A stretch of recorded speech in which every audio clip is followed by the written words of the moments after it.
Fala galera do Blumencast, sejam todos muito bem-vindos ao episódio 212 da quarta temporada do podcast de Blumenau. Eu sou André Cantoni e estamos aqui na Rádio Mix Blumenau, no estúdio da Rádio Mix aqui para darmos sequência a mais um podcast deste ano.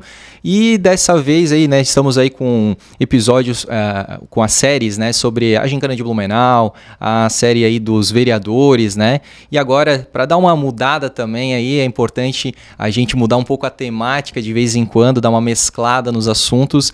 A gente traz hoje uma pessoa muito legal, muito importante na vida do Blumencast, porque a gente vai falar sobre propriedade intelectual, Então, você aí tem uma marca, você tem um negócio, acho que é importante você pensar, se caso ainda você não tenha feito o registro, da sua marca, começar a pensar, e também ela vai falar aqui dos riscos que se corre ao não registrar uma marca, Então estou aqui falando com a doutora Bárbara Carvalho, que é especialista, advogada especialista em propriedade intelectual e sócia proprietária da CRIA. Cria Intelectual, exatamente. Seja bem-vindo, doutora. Obrigada, André. Bom dia a todos os ouvintes aqui do Blumencast. É um prazer estar aqui. Acredito que a gente vai ter uma manhã aqui de conversa bem proveitosa sobre registro de marca, propriedade intelectual, enfim, todo esse mundo aí. E um pouquinho sobre empreendedorismo também. Que legal.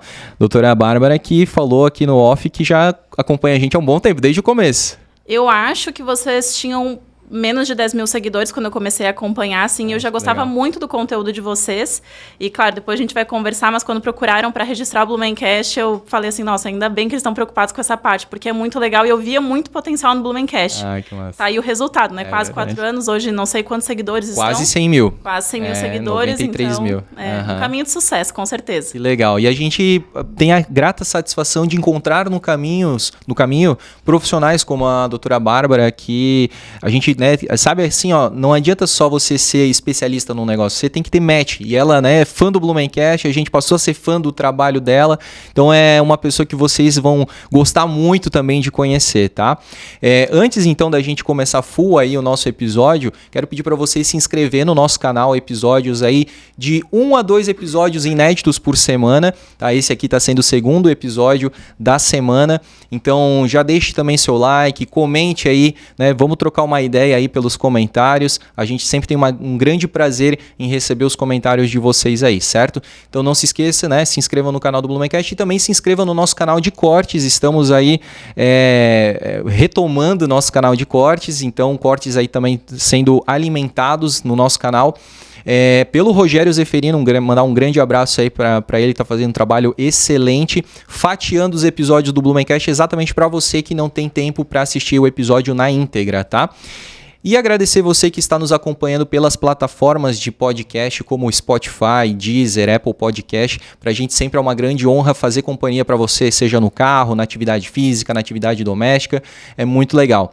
E também agradecer a todos os nossos patrocinadores, primeiro aqui a Mix, novamente. Se você quiser fazer um podcast, gravar o seu conteúdo digital, você pode contar com toda a estrutura aqui da Rádio Mix, tá? É só você entrar em contato com o Mix Blumenau Oficial no Instagram e solicitar aí os valores da alocação aqui para você gravar, tá? Também temos aí um grande patrocinador, um grande parceiro nosso, a Lavô Blumenau, primeira lavanderia de autoatendimento da nossa cidade aqui é a Lavô Blumenau, inclusive agora recém-ampliada na unidade Vitor Conder e também com uma outra unidade na Ponta Aguda, e Plano Boa Vida, para as coisas boas da vida, boa vida. E também não esqueça aí de seguir a gente, no Blumencast, como a doutora Bárbara falou aí, começamos lá, miudinho e fomos crescendo, hoje estamos aí com 93 mil seguidores, com a nossa meta aí de chegar em 100 mil seguidores ainda esse ano, produzindo aí conteúdos 100% autorais, conteúdos históricos, curiosos, dicas de lugares para você ir, enfim, é sempre muito prazeroso a gente produzir esses conteúdos e também receber aí o engajamento de vocês, tá? Então siga lá, @Blumencast. Vamos que vamos, doutora Bárbara Carvalho, queremos lhe conhecer para chegar até onde a gente vai chegar, que é no registro de propriedade intelectual. Mas nossa pergunta clássica aqui é se você nasceu em Blumenau. Não sou nascida em Blumenau, eu vim para cá em 2008, sou do Rio Grande do Sul, então já são muitos anos aqui, cheguei inclusive no ano que aconteceu, né, a catástrofe aqui em Blumenau, então acompanhei tudo. Mas enfim, eu amo Blumenau, uma cidade que me acolheu, assim, uma cidade muito próspera para mim, para minha família, enfim, então já me sinto uma blumenauense, apesar de não ter nascido aqui, né? Sim, e tu é de... Eu nasci em Santa Maria, bem no centro do estado, ali do Rio Grande do Sul, mas eu cresci na região metropolitana de Porto Alegre, ali que está sendo afetada agora pelas cheias, né? Do lado de Novo Hamburgo, Estância Velha, a cidade que eu cresci, assim. E, enfim, passei um bom tempo da minha infância ali, e aí vim para cá em 2008, eu tinha 13 anos, mais ou menos. 13 anos, tá. Daí tu estuda onde nesse período de 13 anos? Eu cheguei em Blumenau, eu fui estudar na escola adventista, ainda no ensino fundamental. Aí no ensino médio eu fui para o Energia, fazer ensino médio. Na época eu estava muito focada em medicina, né? Não era a ideia inicial fazer direito, assim, então eu ia fazer medicina. Aí os caminhos da vida vão indo e a gente vai vendo, assim, que não é tão fácil assim, né? Por exemplo, fazer medicina eu teria que sair de Blumenau, não conseguiria fazer aqui se não fosse na universidade que tem aqui, né? Teria que ser uma federal, enfim, pelos valores. Aí morar em outra cidade, eu ia ter que ser custeada, não ia poder trabalhar, aquela coisa toda, assim, né? Realmente é difícil, né? Porque você, primeiro que a faculdade, né? Ela é integral, né? Você estuda de manhã e à tarde, né? Exato. E aí você não tem tempo para trabalhar, né? Porque no outro período você precisa descansar, você vai precisar fazer outras coisas, né? Da sua vida pessoal, então fica mais complicado, né? Exato. E apesar, assim, né? Dos meus pais apostarem muito no sonho, eu sabia que seria ali para eles, assim, um custo muito alto, né? Não poder auxiliar com nada. E aí, na época, assim, todo mundo sempre falava, nossa, tu gosta de ler, tu gosta de escrever, tu é uma pessoa assim, tu é uma pessoa assada. E aí já tinha essa parte, assim, meio comercial também um pouquinho, né? Meu pai sempre foi um vendedor a vida inteira, então eu já tinha uma veiazinha assim. Por que tu não faz direito, né? Vai fazer direito. Aquela coisa, assim, tu gosta de ler e escrever, direito, né? E aí eu fui fazer, e aí eu fiz na FURB a minha faculdade, fiquei ali de 2017 até 2022, quando eu me formei.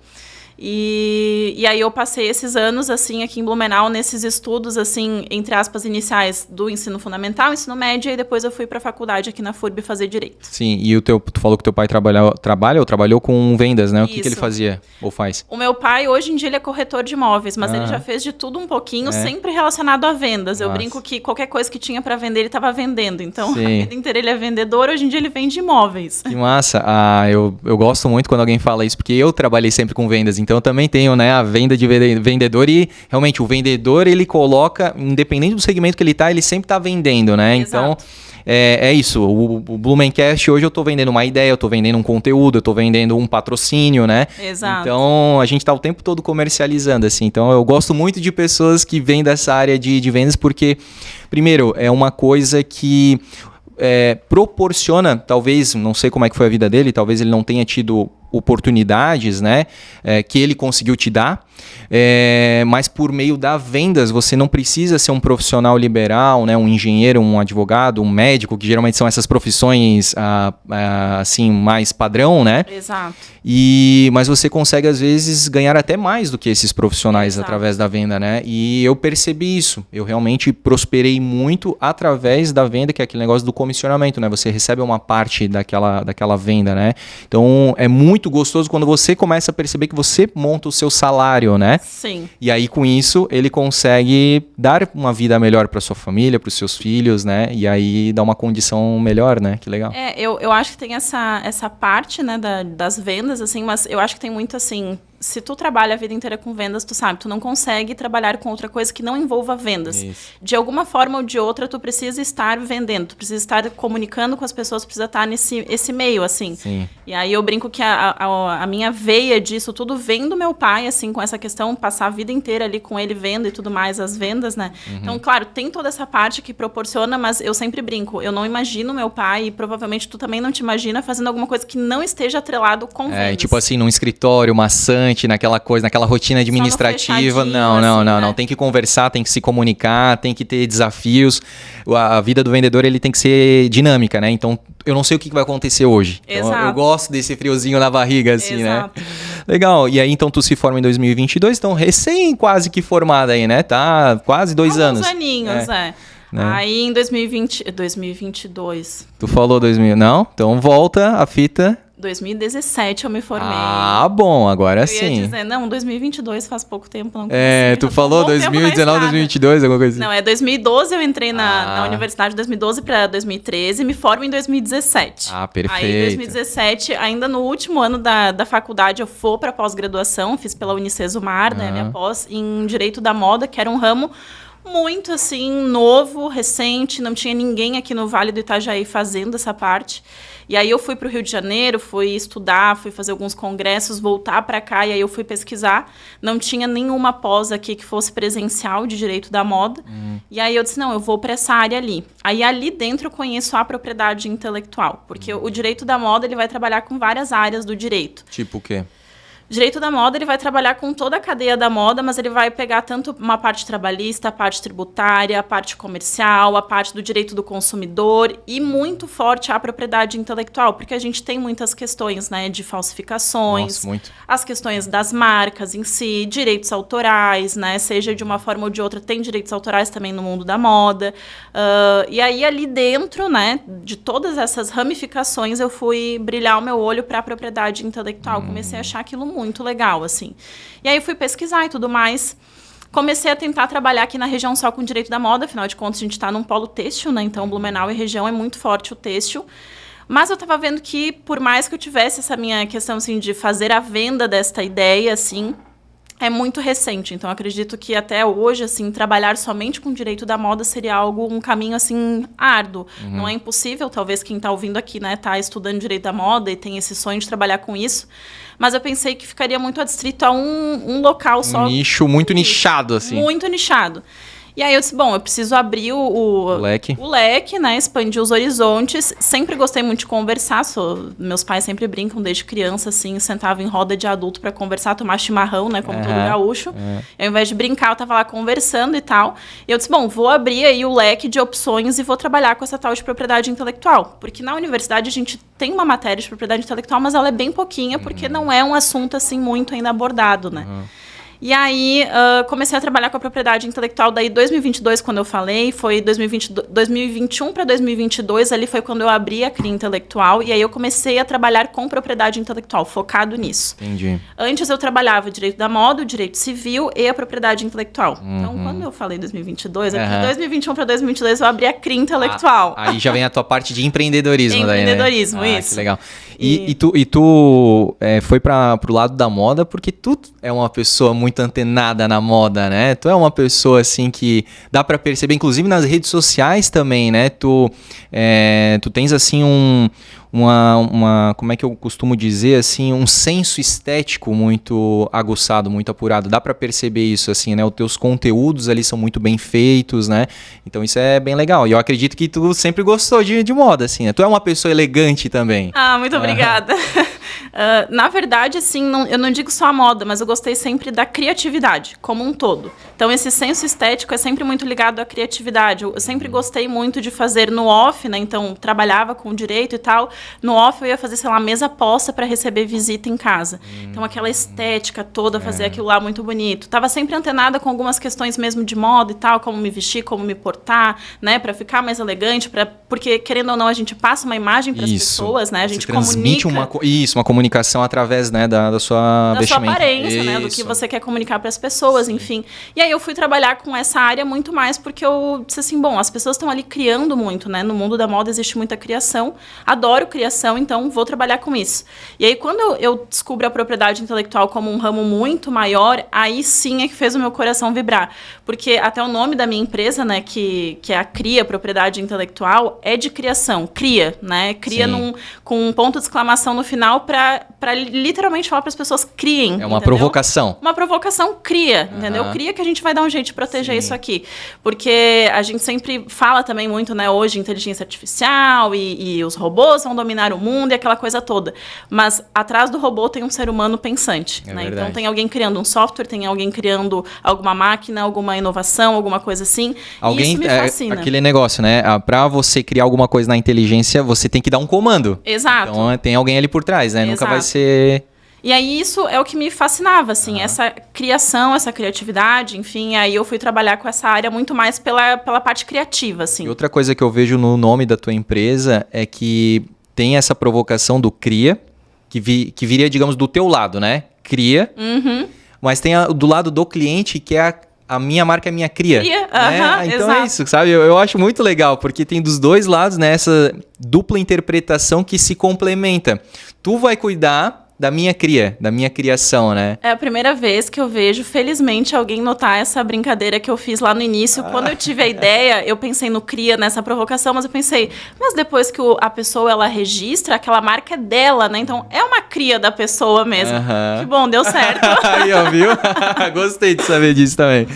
Então, cara, muito... E por que assim? Eu queria saber a diferença, porque... se fala em registro de marca, se fala em propriedade intelectual, se fala em direitos autorais, tu já citou aqui. Eu não sei se existem mais outras situações. Eu queria que tu explicasse, desse assim o conceito de cada um, porque a gente que é leigo mistura muito isso. Sim. Propriedade intelectual é o grande ramo, então dentro dela a gente vai ter outros pequenos ramos e subdivisões. Registro de marca está dentro de propriedade intelectual, direitos autorais está dentro de propriedade intelectual, patentes, desenhos industriais, indicações geográficas, tudo isso que a gente brinca que é o não material das coisas está dentro da propriedade intelectual. Então, as criações, sejam elas criações de uma marca, seja a criação de um novo produto, seja um design de um produto, tudo isso é protegível, né? Então, está dentro da propriedade intelectual. E aí, claro, dentro desses nichos a gente ainda tem subdivisões. Por exemplo, dentro de direitos autorais a gente vai falar de registro de software, que ele é uma parte dos direitos autorais, mas ele é muito específico porque a gente vai falar de software. Aí tem a propriedade intelectual, que é o grande, e a gente tem a propriedade industrial. O que seria a propriedade industrial? Aquelas coisas que a gente vai literalmente industrializar, vai colocar no mercado, a gente vai comercializar. Então, dentro disso, a gente vai ter o registro da marca, porque as pessoas às vezes acham que registro da marca, quando a gente fala, não, tem que registrar, isso é papo de vendedora, né, Bárbara? Tá querendo vender um registro de marca? Não, ele é obrigatório.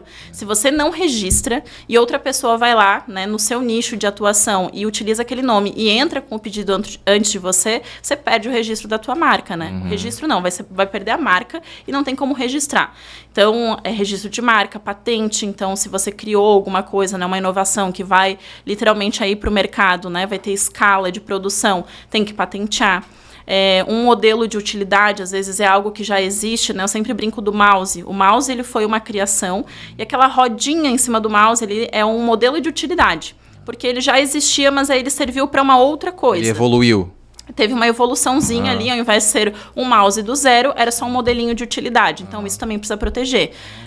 Hoje em dia, a gente tem várias máquinas de café, aquelas de cápsulas, né? Cada uma delas tem um design muito diferente. Cada uma delas tem um registro de desenho industrial, que é esse design dessa máquina.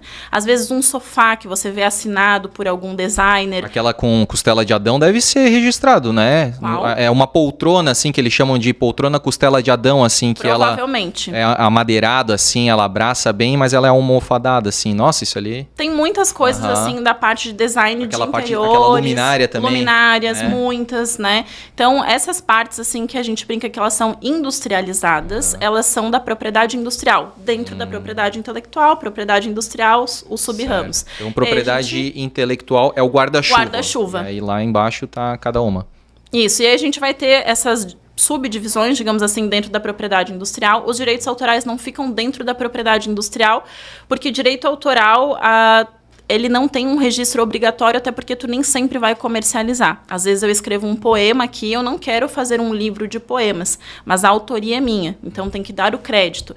Inclusive, o André falou aqui no início, né, dos conteúdos do Blumencast que são autorais, e eles são sempre muito preocupados, tá? Então, quem consome os conteúdos do Blumencast pode ficar muito tranquilo que eles vão atrás das fontes sempre, e vez ou outra eu troco mensagens ali com a Joyce, né, e ela perguntando assim, Bárbara, tal coisa, como é que a gente faz e tal, a gente pegou de tal lugar, eles sempre acreditam, então é um trabalho muito sério do Blumencast aqui para Blumenau, assim, por isso que eu acompanho e falo que é um caminho de sucesso de fato, porque vocês são muito responsáveis com a parte de direitos autorais, inclusive de acreditar, né, quem está fazendo algo.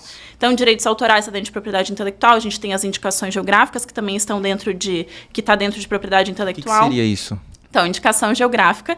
Inclusive, eu não sei se os blumenauenses sabem que, mês passado, se eu não me engano, a gente teve reconhecimento de uma IG aqui de Blumenau. Linguiça Blumenau. Linguiça Blumenau. Isso é como é que é? Indicação geográfica? Indicação geográfica. O nome, ele já mais ou menos dá a entender o que a gente vai falar, né? A indicação geográfica, ela dentro da propriedade intelectual, ela é o negocinho assim mais diferente que a gente vai ter. Isso é um produto ou um serviço que ele vai ser reconhecido não só pela população local, mas por outras pessoas, né? Hoje eu brinco que eu tenho parentes e amigos de outros estados que vêm para cá e querem comer linguiça Blumenau, porque já tá conhecida. Sim. É igual o chocolate de Gramado, que você vai lá, ou enfim, um vinho da Serra, hoje em dia catarinense, que também tem uma indicação geográfica, o vinho da Serra Gaúcha, né? Então é um produto ou um serviço que ele se torna reconhecido. E essa indicação geográfica, esse reconhecimento, ele não vai ser, por exemplo, para um empreendedor, não vai ser o André do Blumencast que vai ter uma IG. Vai ser o André, mais o Fábio, mais a Júlia, mais várias pessoas, produtores locais, por exemplo, ou os prestadores de serviço, mas é muito mais produto, que estão naquela região, que vão cumprir um caderno de especificações técnicas para produzir aquele produto, e aí vai ser a IG do local, né? Essa indicação geográfica, ela pertence à coletividade e ao local. Perfeito. Então, ele é um selo muito legal, inclusive. Isso ajuda, seja no turismo, que a gente fala, seja para os produtores locais, e aí vem também junto com uma indicação geográfica a cesta de bens e serviços, né? Acredito eu que Blumenau ainda vai colocar esforços para falar sobre essa IG, porque não é só quem está produzindo a linguiça Blumenau que se beneficia, né? Não é só aquele empreendedor, aquele produtor da linguiça Blumenau. Mas, por exemplo, a senhora que tem uma lojinha ali do lado do que vende o produto da linguiça Blumenau. Sim. E vai ter um souvenir de Blumenau, vai ter um souvenir de Pomerode, própria Pomerode ali com outras questões, Blumenau com outras questões de própria questão de quem como é que é assim, cultiva a matéria-prima, né? Então, digamos assim, as criações, né, de porcos, enfim, também eles são beneficiados, né? É tudo uma grande cadeia. Rede. Isso, é uma cadeia. E aí, não só quem está fazendo o produto em si, mas é isso que eu digo, ele respinga no restante, porque tu vai estar trabalhando com cultura, tradição, e vai estar trabalhando, então, com essas pessoas que estão ali fomentando essas culturas, né? Ô, doutora Bárbara, eu queria saber de ti o seguinte, às vezes a gente já tô pensando lá na frente, né? Porque eu acho que é o ser humano, mas eu acho que até especificamente o brasileiro é muito de dar o seu jeitinho, né? Nisso poderia incluir aquela questão existe muito assim, né? Tal, tipo, lá. Então, tipo assim, existe muito esse negócio de produto, tal, mas é o tipo, né? Então parece que daí... ele tá vendendo porque ele tá dizendo que mas aí ele fala lá embaixo tipo, aí é outra coisa. Então eu tô pensando aqui, né? Linguiça Blumenau eu não posso, porque eu sou produtor de outra cidade que não tem a indicação geográfica. Mas se eu falar assim, linguiça de porco, não sei o quê, tipo Blumenau, vale ou não vale? Isso não poderia em tese, né? Isso é o que a gente sempre tenta repreender dentro da propriedade intelectual. Que é como se fosse a falsificação de uma bolsa de marca, e aí tu tá querendo falsificar um produto. O que eu sempre dou de exemplo... Tu tá levando o consumidor ao erro, né? Tu tá induzindo ao erro, né? A gente tem um produto que é muito clássico a esse erro, champanhe. As pessoas costumam dizer, final de ano ali, né? Vou brindar com champanhe. 99% das vezes não está brindando com a champanhe. A champanhe é uma indicação geográfica lá da França, da região de Champagne. E aí o que acontece muito? As produtoras, né, as vinícolas, enfim, produzem os seus espumantes e por muito tempo colocavam, tipo champanhe. Mas não é champanhe. Por quê? Porque tu vai ter exatamente aquela indicação geográfica, aquela localização geográfica, com um terroir, com um clima, com um tipo de uva para cultivo. Então a champanhe é aquela lá. O restante, nossa, qualidade excelente, mas não é champanhe, é espumante. Então não pode, né, fazer um marketing em cima disso, né, uma promoção em cima disso, não pode. Mas infelizmente isso acontece porque a gente está num mercado aí que as pessoas infelizmente se utilizam desses meios às vezes para tentar vender. Sim. Mas, por exemplo, linguiça Blumenau, se uma pessoa, sei lá, em Minas Gerais estão produzindo linguiça hoje, colocarem tipo Blumenau não pode, porque linguiça Blumenau é daqui e tem a indicação geográfica, esse selo daqui. Pô, que legal, doutora. E uma coisa assim que eu tenho percebido, não sei se você também tem acompanhado, Blumenau tem tentado olhar para essa questão, né, da indicação geográfica, da questão aqui da Oktoberfest também, né? E como é que... Vamos polemizar um pouquinho. Vamos. Teve a polêmica desse ano aí da logo da Oktoberfest, né? Como é que foi isso? Porque daí, inclusive, né, já que você falou de marketing, assim, foi feito um marketing a respeito de que era uma criação autoral, feito à mão e tudo mais, e aí depois ali se percebeu, né, acharam situações que não, era uma fonte comprada, né, daquele banco de imagens e tudo mais, e aí a prefeitura disse que, mas nós contratamos uma agência, essa agência ela compra, né, um acesso, né, como se fosse assim um acesso premium, né, que daí fica ilimitado lá, e ela comprou aquilo, ela pagou aquele direito, mas ela estava usando, e aí, enfim, isso tem uma série de implicações. Eu queria que tu explicasse um pouco esse contexto, assim, e, enfim, se tá certo, se não tá, ou como é que tá? Na verdade, sempre falo que a honestidade é o que tem que reger qualquer tipo de relação, né? Então, quando a prefeitura ou o João da esquina vai contratar um escritório, por exemplo, para desenvolver uma logo ou qualquer coisa, essa pessoa que está sendo contratada, esse escritório, essa empresa, tem que ser muito honesta em como ela vai produzir essa logo, né? No caso aqui da October, o que eu acho que aconteceu foi um pedido de ser feito à mão e foi comprado, né, desse banco. Isso não é ilegal, isso não é impossível, porque as pessoas se utilizam muito disso, né? Quem faz design e tudo mais, sabe que é uma situação que é utilizada. Então, pagou para utilizar. O que ia ficar muito feio? Não, eles não pagaram, eles copiaram, que acontece, infelizmente acontece muito, e aí estão utilizando como se fosse uma criação deles. No caso ali, pelo que eu entendi, não foi o que aconteceu. Obviamente, eu não participei da negociação de como é que foi essa logo, né? Mas se foi avisado, por exemplo, assim, olha, a gente trabalha com banco de imagens, a gente trabalha com isso, com aquilo, a gente vai comprar e vai utilizar, ok. É óbvio que para uma prefeitura e para uma festa como a nossa, que é a October, e que tem essa relevância, eu acho que todo mundo esperava que fosse criado algo realmente para a festa, né? Mas se foi falado anteriormente, não teria problema nenhum. Agora, é claro, se não foi nem pago ou foi só copiado, aí seria uma outra situação. E aí, assim, tem gente que diz o seguinte, já que... porque, assim, qual que era a ideia da prefeitura, da Oktoberfest, né? Pegar aquele símbolo que foi criado, aquela identidade visual, né? Que foi criado à mão, apesar de que realmente não foi exatamente igual. Eles redesenharam ali, trocando alguns elementos, né, da imagem, mas sim, muito parecida, a fonte também. Inclusive até a designer, né, que é de outro país, ficou sabendo e tudo, né, se manifestou e tal. Mas o que acontece? O que ficou agora? A prefeitura, ela queria, né, o município, ela queria vender esse direito, né, no caso assim, como é que se fala também, você ceder para que outra empresa possa, é como se fosse assim, ceder os royalties ali, né? Licenciar.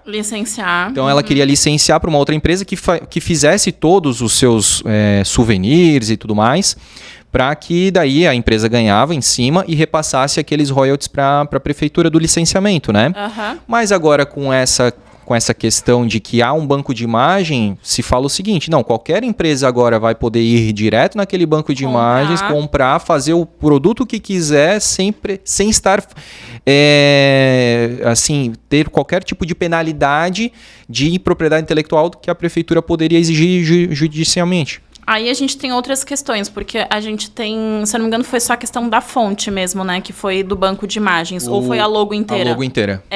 Então aí é um problema, porque quando a gente tem só ou uma fonte ou um pedaço da logo que vem desse banco de imagens, a gente até tem condições, por exemplo, assim, da prefeitura trabalhar com um conjunto de imagem, né, da Oktober, e aí sim, se tiver uma cópia, que a gente fala que é a cópia do conjunto de imagem, né, a transgressão do conjunto de imagem, ela pode acionar essas pessoas. Mas se na totalidade essa logo foi pega desse banco de imagens, é muito difícil barrar, porque realmente qualquer um pode pagar e conseguir essa logo dali. Deixa eu fazer um parênteses. No caso, assim, ó, a fonte é igual, é idêntica, assim, né? A logo, o coração, que é formado por vários elementos pequenos, germânicos, isso foi redesenhado, mas assim, quem compra de lá e ela estampa numa camiseta e coloca Oktober, cara, é o símbolo, é a identidade visual da Oktober. Tipo assim, a pessoa que está comprando, sabe, nada a ver se um elemento tá aqui, o outro tipo assim, uma é uma mulher germânica e tal, e ela tá com, sei lá, 2 rabos de cavalo, a outra tá com um só. Tipo, a transmissão de comunicação é a mesma praticamente, sabe? Daí nesse caso, tipo assim, é diferente, mas é igual, sabe? Aí fica muito difícil, de fato, de conseguir, até da prefeitura conseguir, por exemplo, barrar esse tipo de cópia. Porque se a semelhança ela é muito assim, houve aí um erro de comunicação com a empresa que fez, de fato, essa logo. Que fez não, né? Que comprou essa logo ali. Então, a indicação maior seria contratar uma outra empresa para que desenvolvesse uma logo, aí sim, desenvolver a logo, fazer esse conjunto de imagem, e se qualquer pessoa se utilizar disso aí, a gente tem recursos, seja extrajudicial ou judicial, de barrar, né, esse conjunto de imagem que está sendo copiado. Nesse caso, vai ser muito difícil, não dá para a gente falar assim com uma certeza absoluta, dá para fazer tal coisa, porque se é uma logo que está num banco de imagens, e é como tu comentou, assim, vai ter uma com cabelo de um lado, outro cabelo do outro, um é um copo de chopp, o outro é 2 copos de chopp, sabe? Fica muito difícil, porque, na verdade, é basicamente a mesma coisa, entendeu? Então...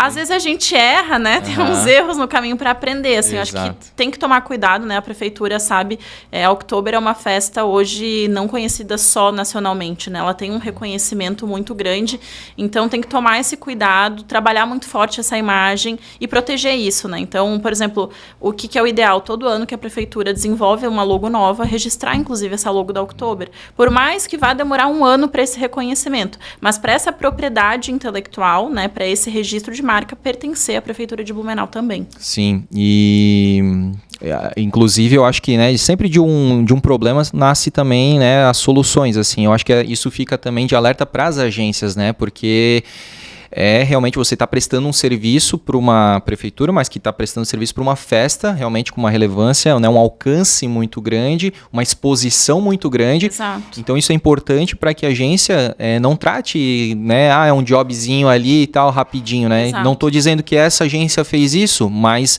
levantou isso. Poxa, mas será que, por que não cuidou um pouquinho mais? Será que eles não pensaram que aquilo ali poderia ter dado a polêmica que deu, né? Porque realmente foram aí pelo menos 2, 3 semanas muito forte em cima desse tema, né? Exato. Levanta a parte da agência, levanta a parte do empreendedor que vai buscar uma agência também para desenvolver a logo. Às vezes eu tenho clientes que falam assim, não, meu primo lá, ele mexe bem com o computador, ele vai fazer uma logo para mim. Eu sempre alerto, cuidado, da onde que vai tirar esses elementos, o que vai botar nesses elementos dessa logo, porque se eventualmente chega uma situação dessas, às vezes as pessoas pegam as imagens sem estar em banco de imagens, sem pagar alguma coisa, e aí vai registrar como marca, e o problema realmente é uma dor de cabeça muito grande. Então tem que tomar cuidado, desde a parte da agência, que trabalho que vai prestar, e não só para uma Oktober, eu acho que para qualquer cliente, né? Tomar cuidado, a gente nunca sabe. Eu tenho marcas que, quando eu registrei, elas eram marcas de garagem. Hoje em dia são marcas que a Anitta utiliza, sabe? Então é uma marca que explodiu. E aí vai que a logo dela foi desenvolvida por alguém que foi lá de qualquer jeito, fez uma agência, foi lá e pegou um negocinho aqui e explodiu. Qualquer um quer surfar na onda do colega, né? Então, se tem a outra pessoa ali, enfim, que produziu essa logo, que viu e tudo mais, vai achar o quê? Poxa, estão utilizando um negócio que eu fiz, né? Ninguém veio aqui me procurar e tudo mais. Então, eu sempre alerto, né? Tanto as agências, né? Quem vai fazer essa logo, tanto para quem está contratando, né? Muito cuidado, porque eu sempre falo para os meus clientes, hoje tu pode ser muito pequeno. Tomara a Deus que tu seja muito grande, que tu bombe muito, mas para tu chegar nesse bombar, vamos fazer bonitinho, certinho o caminho, evitar dor de cabeça lá na frente. E é isso mesmo. Eu acho que principalmente, né, quem registra tem já essa noção, né, que você não tá brincando ali de empreender. Não, você tá empreendendo, você quer ser grande, né? Você quer se tornar relevante. E quando você passa a se tornar relevante, você atrai olhares também, às vezes, maldosos, né? Do tipo, vamos dar uma procuradinha aqui se o Blumencast tá registrado e tal, né? Então, isso realmente pode acontecer e aí vira uma dor de cabeça, né? Você teve toda... primeiro a ideia, a criação, a criatividade, aí você fez todo o trabalho também de pesquisa, aí você desenvolveu uma marca, né? Você foi lá, trabalhou dia a dia, sol a sol. Poxa, agora as pessoas conhecem. Para daí, num passinho de mágica ali, a pessoa pegar e registrar pro lado dela, porque você não se preocupou com isso, né? Exato. Isso é uma situação que acontece muito, na verdade, assim, eu já...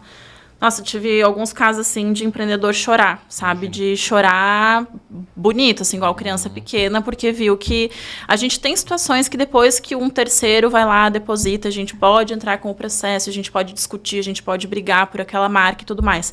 Mas, primeiro, vai demorar muito mais. Hoje, um processo de registro de marca, ele demora em torno de um ano e pouquinho, né? Se for uma situação dessa, vai demorar em torno de 4 anos, mais ou menos a média, pra gente ter uma briga ali, uma disputa, que pode não ser resolvida e ter que ir para um judicial ainda, né, se não for resolvido no INPI. O valor é muito mais alto. Então, o processo de registro de marca hoje, ele é muito barato, se a gente for olhar assim, o valor de taxa de depósito e os honorários de um escritório para cuidar de um processo de 1 ano, para uma marca que ela tem a duração de 10 anos, né, e depois ainda pode ser renovado, é muito barato. E aí, se tiver uma situação dessa em que um terceiro foi lá, depositou e era a minha marca, tu vai demorar mais tempo, tu vai gastar muito mais dinheiro e nem sempre tu vai conseguir comprovar que a marca era realmente tua.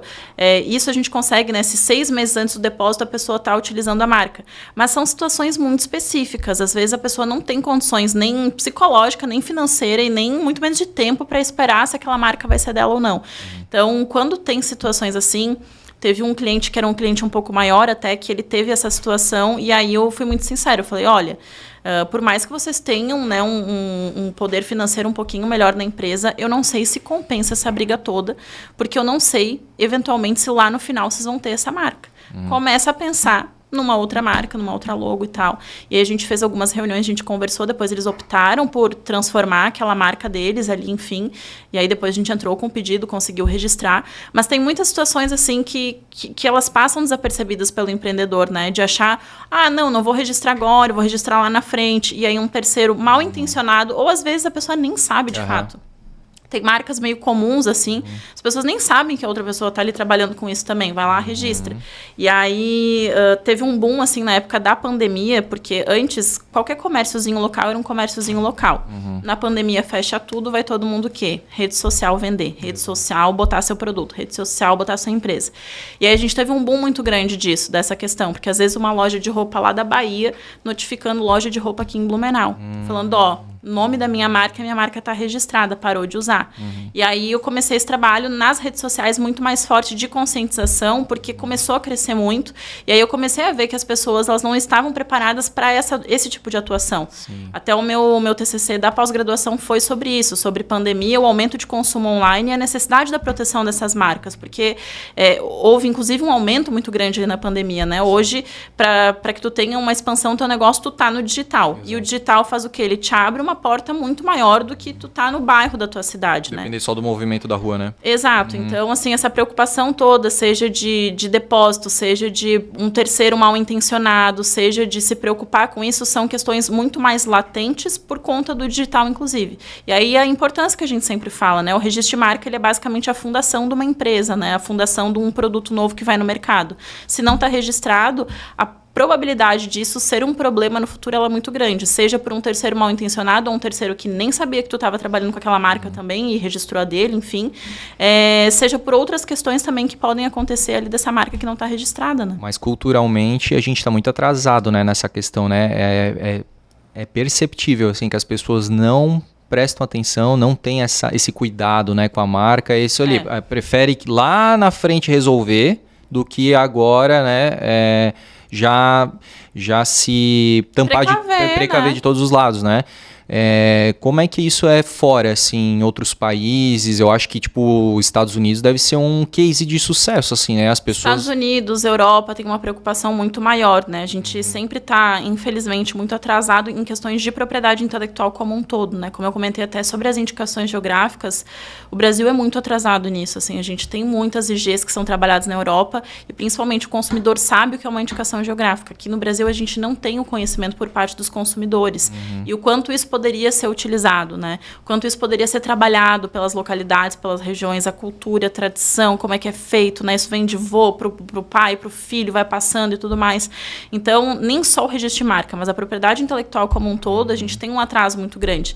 Tanto que quando eu falei assim para os meus amigos, para minha família, que eu ia trabalhar com propriedade intelectual, ninguém sabia o que eu ia trabalhar. As pessoas não entendem muito bem. Tanto que na rua, geralmente eu falo, eu trabalho com marcas e patentes. Que aí as pessoas marcas e patentes. E mesmo mesmo assim as pessoas não sabem muito bem com o que eu trabalho. Então, é mais ou menos um trabalho de disseminar. É da Docol, da Hydra, né? Marcas e patentes. Exato. E aí eu sempre vou fazendo esse trabalho, assim, e é um trabalho que a gente tem que fazer de conscientização, né? É importante registrar a marca, não é que é importante, ele é obrigatório, né? Seja para uma empresa que está abrindo, seja para um produto que está sendo lançado, seja para um podcast, seja para um canal de YouTube, seja @ no Instagram, o que teve de gente já com problema e dor de cabeça, assim, dos pequenos aos grandes, assim, porque isso vira uma marca também, é uma marca pessoal. Tu tá utilizando aquela rede social para fazer publicidade, né? Hoje tem, inclusive, no INPI uma subclassificação que é influência por influenciadores, né? Que aí tu registra naquela categoria. E, enfim, tudo é marca, assim, eu sempre brinco, eu tô aqui olhando, assim, eu vejo marca em tudo, eu vejo propriedade intelectual em tudo, tem um software aqui, tem uma marca ali, um design aqui, então a propriedade intelectual, ela tá ao nosso redor e as pessoas às vezes acham que é algo, assim, muito distante. Não, é o nosso dia a dia, marca o tempo inteiro, é direito autoral, é uma patente, é um desenho industrial, é um software, é tudo, né? É que eu acho que o brasileiro, ele tá acostumado, né, como eu falei, né, no jeitinho, assim, no improviso. No improviso. E a gente tem aquela famosa estatística, né, que diz que você, para fazer um negócio, ele tem que durar ali 2 anos. A partir de 2 anos é mais consolidado, né? Até então ali muitas empresas fecham, sei lá, 80% das empresas fecham, né, nesse período. Então parece que as pessoas, elas esperam, não, vamos ver se vai dar certo, né? Ah, se deu certo, passou de 2 anos, agora eu vou buscar procurar e olhe lá, né? Eu acredito que tem muita gente ali que fica muito mais tempo sem isso, né? Semana retrasada, atendi um cliente que ele, rindo assim na reunião, ele falou assim, não, fazem 12 anos que a gente tem empresa e a gente ainda não registrou. Olha só, cara. Aí eu olhei para eles e eu falei, o quê? E eles trabalham com importação e exportação ainda. Então eles estão com a marca deles aqui e ainda marca para outros lugares, para outros países. Aí eu falei, fulano, pelo amor de Deus, assim, ó. Daí eu falei para ele, não tô querendo vender. Eu falei assim, se tu quiser fazer com o nosso escritório, faz. Se tu quiser fazer com o vizinho, tu faz também. Mas faz, por favor, faz. Aí eu expliquei e tal. E ele, eu não sabia que era assim. Eu falei, sim, é assim. Daí eu falei assim, tu contou com o teu anjinho da guarda e com uma sorte muito grande, entendeu? De não ser ainda, sei lá, notificado, ou de não ter um terceiro pego a tua marca, que é uma marca muito legal, assim, não ter pego a tua marca ainda para registrar, né? Sim. Doutora, e outra coisa também, já que a gente já falou de vendas, né? Estamos falando agora de registro de marca, abordagem, como tu falou agora, assim, não precisa fazer comigo, pode fazer com qualquer outro escritório, mas faça. Existe meio que um tipo de approach aí que é feito que acaba deixando outros, principalmente o consumidor, né? Mas também outros profissionais assim, em maus lençóis, né? Porque os grandes escritórios, eles chegam para vários empreendedores dizendo assim, olha, a sua marca, ela tem ali um pedido no negócio, né, lá no INPI e tal, e se você não registrar, aquela outra marca vai pegar. Ou seja, já vem com um certo terrorismo, assim, né?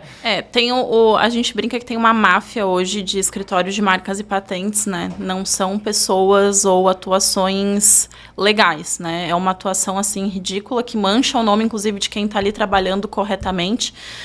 Eu trabalhei contigo com a Joyce, vocês sabem que eu vou mandando sempre para os clientes, né? Eu e o escritório inteiro, enfim, estagiários, né? A gente vai sempre mandando informações das marcas e tudo mais. E aí a gente tem uma questão muito forte, que é essa abordagem de alguns escritórios de marcas e patentes de um terrorismo muito grande, que já chegam com boletos e tem que pagar e tem que isso, porque tu não vai perder. Eu acho que semanalmente, pelo menos uns 2 clientes me ligam, assim, desesperados, né? De abordagens olha aqui, me ligaram e eu vou perder minha marca e eu tenho que pagar agora um boleto aqui de R$762 e está escrito Instituto Nacional da Propriedade Imperial, sabe? Alguma coisa assim. Final de ano, por exemplo, entre Natal e Ano Novo, eles sabem que os escritórios entram em recesso. Meu celular eu sempre deixo, né, um número comercial com urgência, porque é a época que eu mais recebo mensagens dos clientes.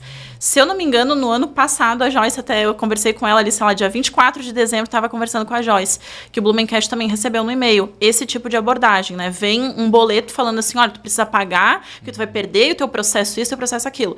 Então, infelizmente, a gente tem uma máfia, né, de escritórios, porque escritório de marcas e patentes não precisa ter um jurídico ali dentro. Qualquer pessoa pode ter um escritório de marcas e patentes. E aí a gente tem uma grandíssima de uma máfia com um tipo de abordagem que é um problema muito sério na nossa atuação, assim. Como a gente comentou, né? Vai contratar uma agência, presta atenção que agência é essa. Vai registrar a marca, presta atenção que escritório é esse, qual que é a atuação, né? Eu sempre falo para os meus clientes, títulos não são nada. Quando eu morrer, eu vou botar eles todos coisas junto com o meu caixão e tô indo embora, entendeu? Mas assim, eu tenho a graduação, tenho pós-graduação, eu tenho mais de 30 cursos, eu tô num mestrado, terminando um mestrado agora de propriedade intelectual e transferência de tecnologia para inovação. Eu tô sempre falando com os clientes, eu tô sempre sendo muito honesta e transparente. Qualquer pessoa que trabalhe comigo, né, no estágio ali, enfim, eu sempre deixo essa abordagem muito clara, muito honesta. A gente trabalha com honestidade. A gente não vai nunca fazer de outra forma. Porque é muito difícil hoje esse mercado, esse tipo de abordagem. Tô falando de registro de marca, mas a gente tem diversas áreas aí no mercado, né? Um tipo de abordagem muito incisiva e muito equivocada e aterrorizando e principalmente falsa, né? Então, as pessoas às vezes acham, às vezes vem clientes assim, não, porque registrar marca é muito caro, registrar marca é muito caro. Não é caro, é porque você está num escritório errado, porque você vai ter uma taxa inicial do INPI, provavelmente com desconto, porque microempresa tem desconto, pessoa física tem desconto, uma taxa final quando for deferido lá no final, teu pedido, e fora isso só tem mais os honorários do escritório. Fim.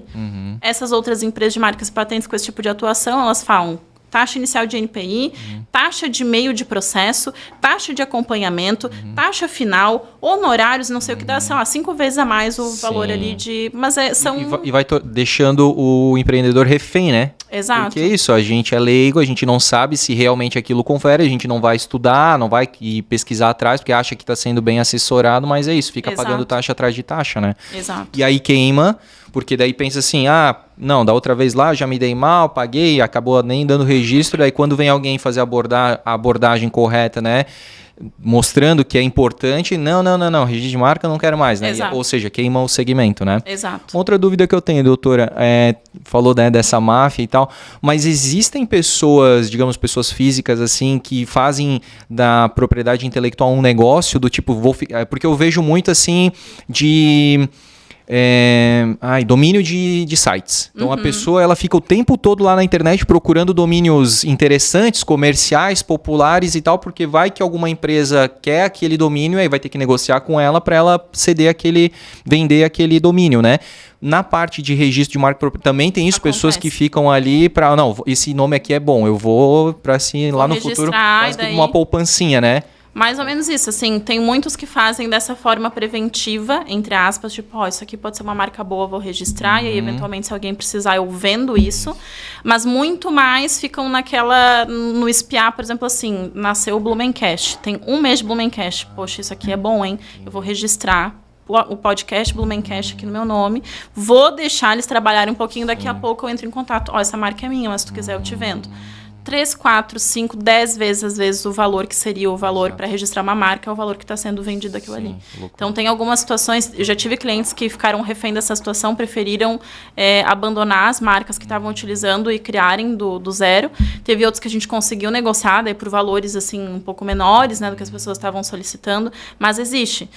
Mais uma vez, assim, parece que é um papo de venda, de registrar marca. Não é. É uma coisa assim que é necessário, porque de uma forma ou de outra tu vai precisar desse registro. Seja para, sei lá, para fazer alguma coisa comercial, ou seja para tu não te incomodar com alguma outra pessoa, né? Eu acho que teve alguma coisa recente da Globo, não sei se com o Big Brother, alguma coisa, um quadro do Big Brother que também entraram com um processo, assim, eu lembro, eu li recentemente, assim, mas, e é isso, né? Então, tipo, vamos pegar uma emissora, a emissora tem o seu registro, aí tem o registro dos programas também, e dos quadros também, né? Então, isso é louco, assim, tudo, na verdade, é registrável, né?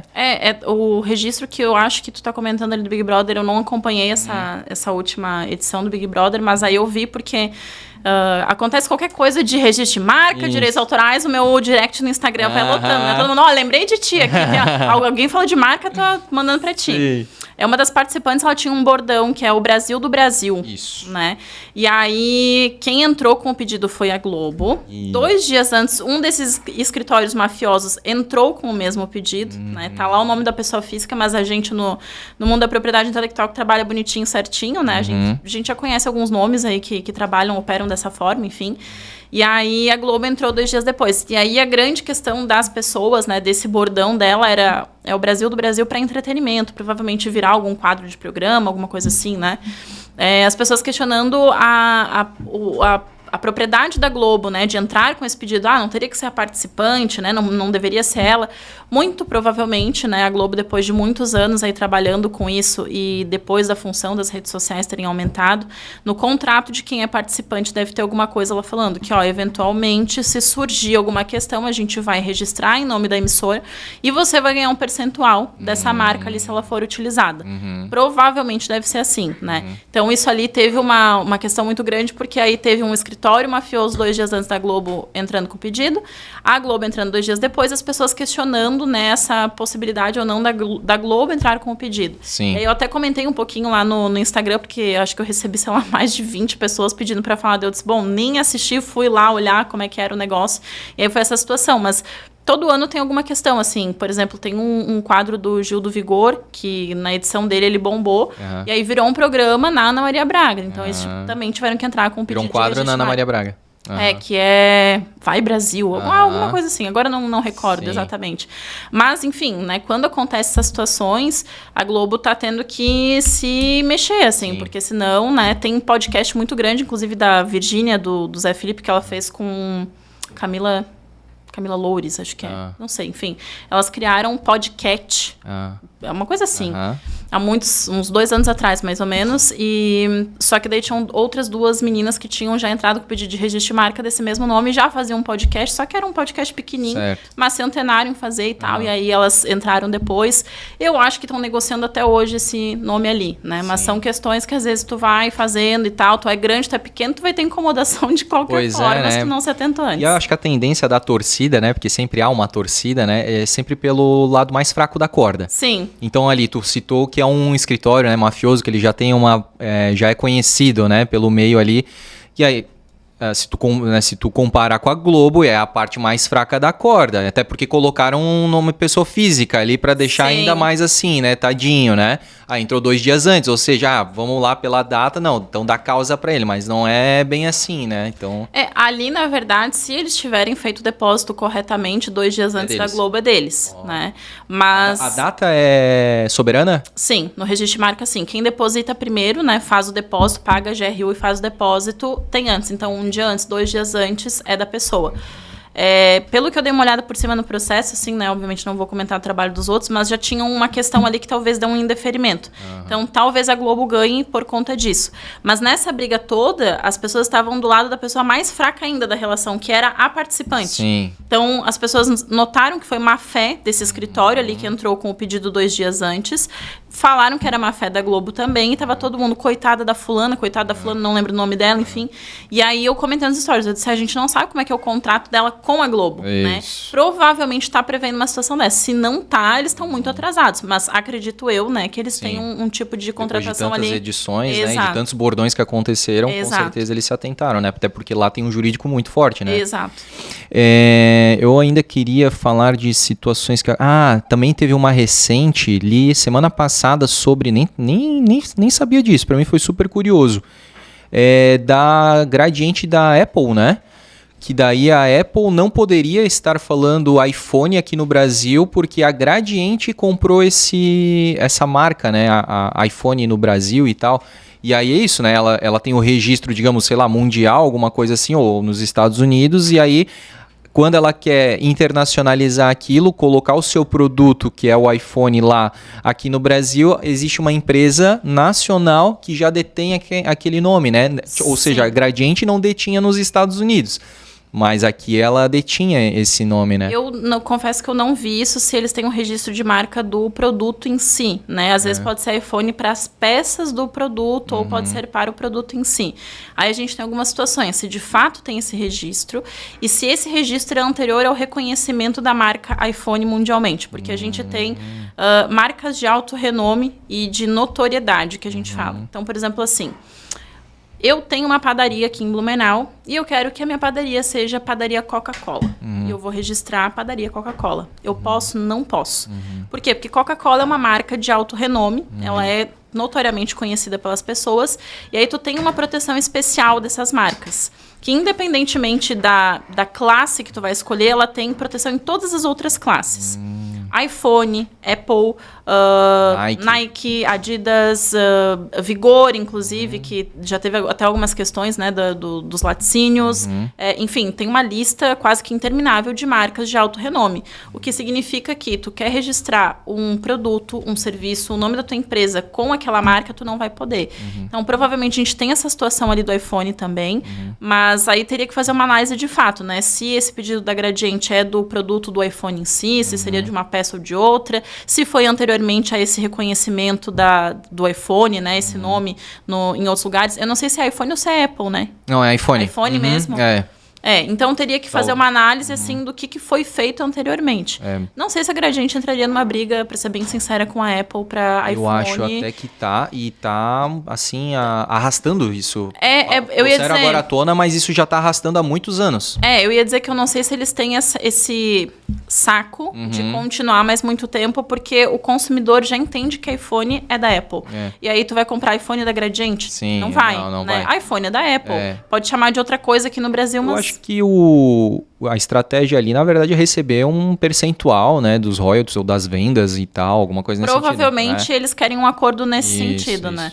Às vezes eu tenho um pouco de receio de falar, assim, né, porque vai que o jurídico da Gradiente está aqui nos assistindo, eu não sei como é que tá a função, mas provavelmente algo assim, né? Se eles tiveram realmente esse zelo por fazer o registro anteriormente, né, e estão com essa questão, algo nesse sentido deve ser o que eles buscam. E eu gosto, assim, desse prestígio, sabe, que a doutora Bárbara tem com o Blumencast, dizendo, poxa, o jurídico da Gradiente tá assistindo esse episódio, olha só.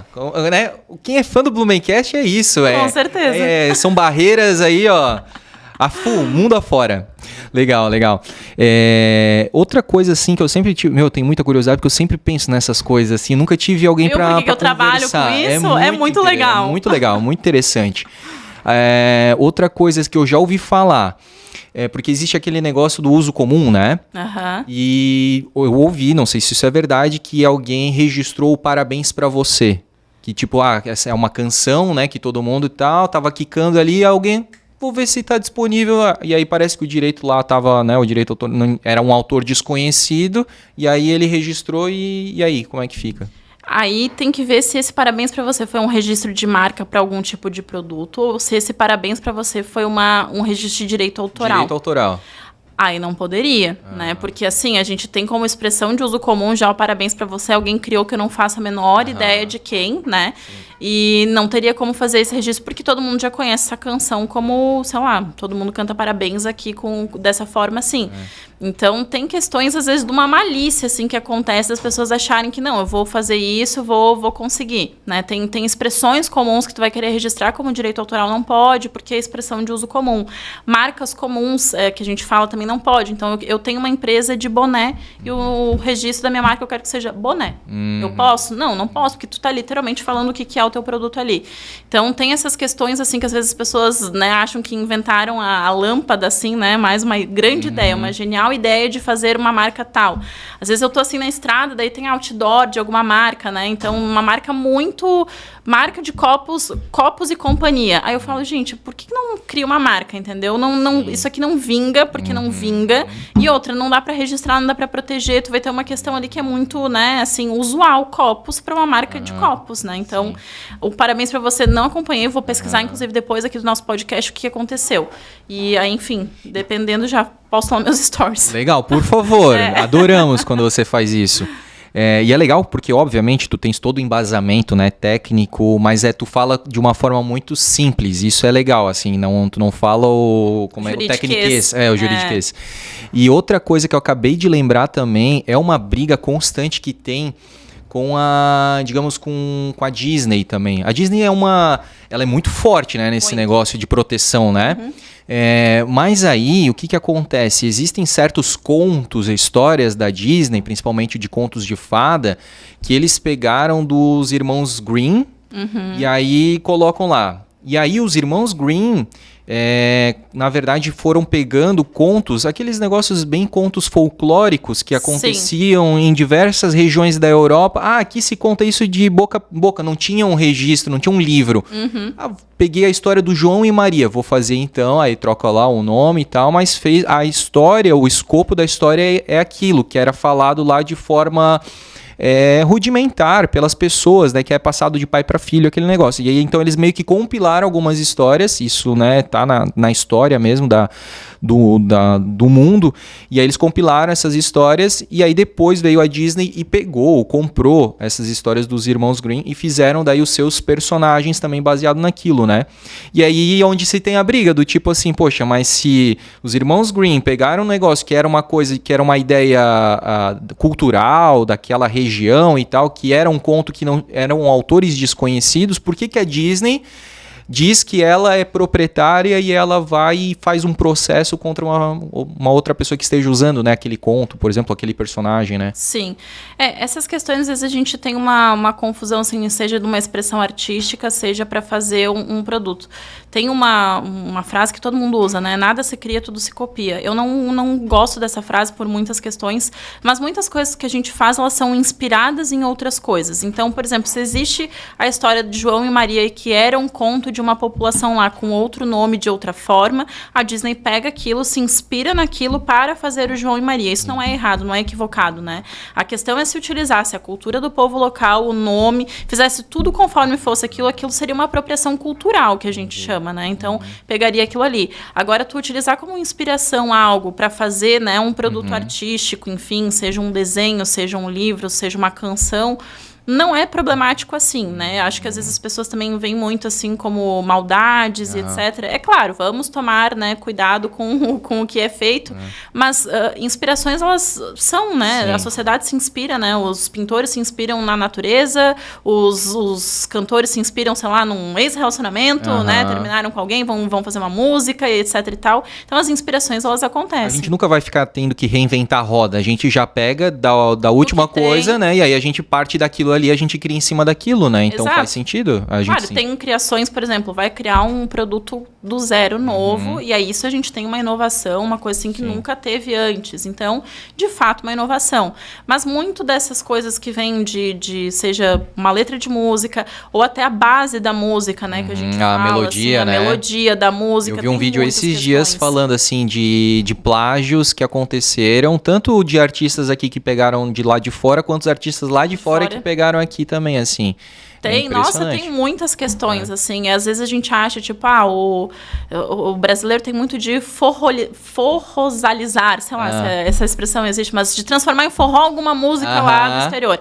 E aí acha que isso não vai bombar. E aí bomba, porque aqui no Brasil tem algumas coisas que às vezes tu postou, né, em qualquer rede social, viralizou o negócio e tal. E aí escritórios lá de fora vindo falar, olha, muito legal, parabéns, mas e o meu percentual aqui nesse negócio? Então a gente tem algumas questões, claro, que tem que tomar cuidado para não fazer isso, para que não seja de fato um plágio, né? Ou, enfim, utilizar algo já, uma composição, uma melodia ou uma letra que já está sendo utilizada. Mas tem muito a inspiração. E aí a gente tem uma discussão muito grande no direito, que existe uma linha muito tênue entre o que é uma cópia e o que é uma inspiração, né? Sempre tento fazer assim da forma mais... como é que eu posso dizer assim, mais técnica possível para fazer uma análise disso, mas ela é subjetiva, né? Tem algumas questões que já vieram de clientes, assim, seja de uma cópia de estampa, que é muito comum aqui na nossa região, seja de outras questões, assim, que a pessoa muda um pouquinho a estampa, e aí eu já tive questões que eu falei assim, olha, isso aqui não me parece uma cópia, é uma inspiração. Mas a grande maioria é cópia. E aí eu vou lá e falo, a gente embasa aqui, a gente faz assim, eu explico para o cliente, a gente vai atrás. Felizmente, a gente tem um sucesso muito grande, assim, de forma extrajudicial mesmo, não precisa nem ser o judicial. Mas existe uma linha tênue nessas criações, né? Seja de uma cópia, seja de uma inspiração, o que é o quê? O que perpassa pelo quê? Como eu comentei, né, eu fiz a pós-graduação em Direito da Moda, a parte de cópia e inspiração ali, por exemplo, é muito latente, né? O design de alguma coisa, as estampas, elas são uma briga muito grande, o design de bolsas, design de sapatos, tudo assim, é cópia ou é inspiração? O que é isso aqui, né?